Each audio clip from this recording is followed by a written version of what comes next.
ગીર સોમનાથ જિલ્લામાં ઇકોઝોનનો વિરોધ. ખેડૂત હિત રક્ષક સમિતિએ તલાલાના મંડોરણા ગામમાં નવા વર્ષે સ્નેહ મિલન યોજ્યું, જેમાં ઇકોઝોન રદ કરવાની માંગ સાથે સહી ઝુંબેશ શરૂ કરવામાં આવી.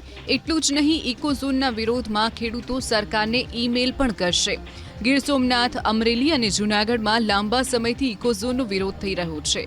ખેડૂત હિતરક્ષક સમિતિએ ચીમકી ઉચ્ચારી, જો ઇકોઝોનનો કાયદો પરત લેવામાં નહીં આવે તો આગામી દિવસોમાં ઉગ્ર આંદોલન કરાશે.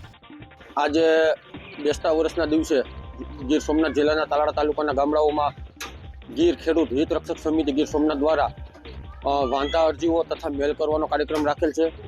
જે બેસતા વર્ષમાં સ્નેહ મિલનનો એની કાર્યક્રમ રાખી અને ઇકોઝોનનો સંપૂર્ણપણે વિરોધ કરવામાં આવે છે, જેથી કરીને સરકાર સુધી મેલ અને વાંધા અરજી છે એની કોપીઓ પૂગે એ કાર્યક્રમ આજે તાલાળા તાલુકાના ગામડાઓમાં રાખેલ છે.